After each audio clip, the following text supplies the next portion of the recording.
कलीसियाए पाकिस्तान के अंदर church of Pentecost, मैं बाकी किसी कलीसिया की बात नहीं कर रहा, बाकी कलीसिया मैंने शुरू में बताया क्या करती है, इसका मैं जिम्मेदार नहीं हूं। बाकी कलीसियाएं क्या करती हैं, मैं किसी कलीसिया का जिम्मेदार नहीं हूं, मैं सिर्फ और सिर्फ चर्च ऑफ पेंटिकोस्ट की बात कर रहा हूं।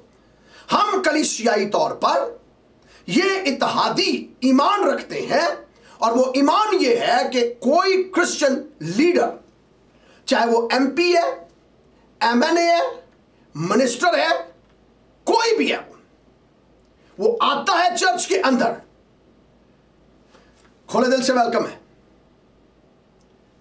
दुआ करवाए, खुले दिल से वेलकम, दुआ करे, खुले दिल से वेलकम, स्टेज के ऊपर जिसमें पुलपट के ऊपर आए और पुलपट के ऊपर आकर कहे जनाब कोई खादम कहता है कि ये दुआ करे, तो इसमें हमें क्या प्रॉब्लम है। हम ईमान रखते हैं हर वो ईमानदार जो यीशु के खून से धुला हुआ है, उसे हक है, उसे हक है दुआ करने का, उसे हक है खुदा की आवाज लोगों तक पहुंचाने का, उसे हक है क्योंकि वो खुदावंद की खिदमत के अंदर है, कोई भी है, पार्टी कोई क्यों ना हो।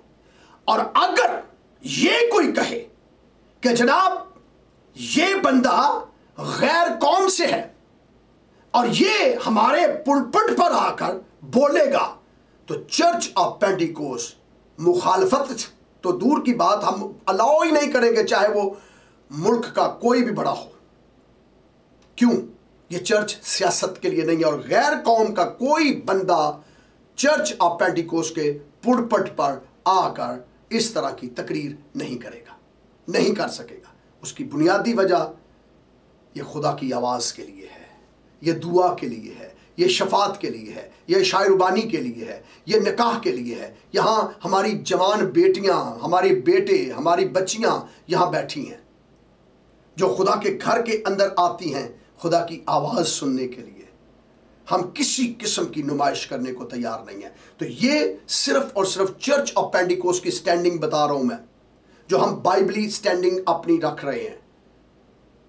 हम ईमान रखते हैं खुदावंद यीशु यहां मौजूद है, हम ईमान रखते हैं गैर कौमों के लिए यह दरवाजा खुला है, पुलपट नहीं, फिर सुनिए, पुलपट नहीं खुला, पुलपट नहीं, पुलपट नहीं, पुलपट नहीं, चर्च का दरवाजा खुला है। मरीजाने गुनाह को दो खबर फैज़े मसीहा की, मरीजाने गुनाह को दो खबर फैज़े मसीहा की, बिला कीमत दुआ मिलती है, आए जिसका जी चाहे, जो मर्जी आए, आए बैठे सुने कलाम पाए बरकत। चर्च के दरवाजे खुले हैं सबके लिए, चर्च ऑफ पेंटिकोस्ट के दरवाजे सबके लिए खुले हैं, पुलपट नहीं खुला। मैं खुदावंद का शुक्र अदा करता हूं कि उसने चर्च को जमीन पर बरकत दी है, उसने कलीसिया को जमीन पर बरकत दी है।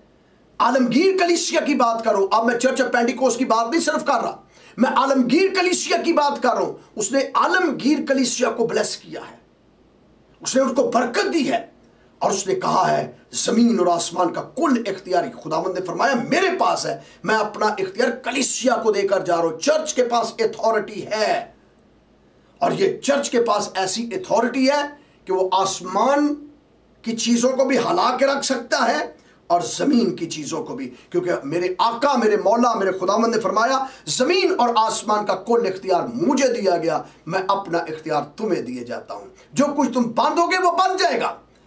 और आका के पास आपके हवारी आए और आकर कहते आका मौला, जब हम बाहर गए तो जाकर हमने तेरे नाम से बदरूहें निकाली, तो बदरूहें चलाना शुरू हो गई, कांपना शुरू हो गई, और वो निकल गई। अंधे देख रहे हैं तेरे नाम से, लंगड़े चल रहे हैं तेरे नाम से, कोड़ी पाक साफ हो रहे हैं तेरे नाम से।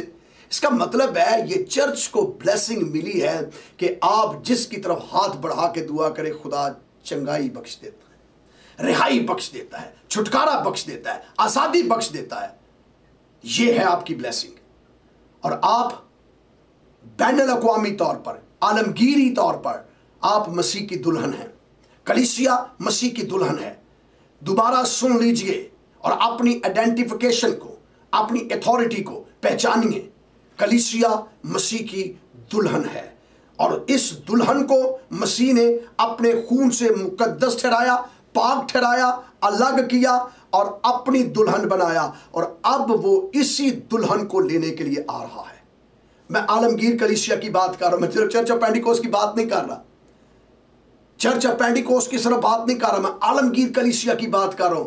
आलमगीर कलीसिया को वो लेने आ रहा है और जाएगा वही जो बर्रे के लहू से धुला है। शर्त एक है, शर्त एक है, कंडीशन एक है कि जो कोई उस पर ईमान लाएगा उस पर सजा का हुक्म नहीं, और वो मौत में से निकलकर जिंदगी में आ गया।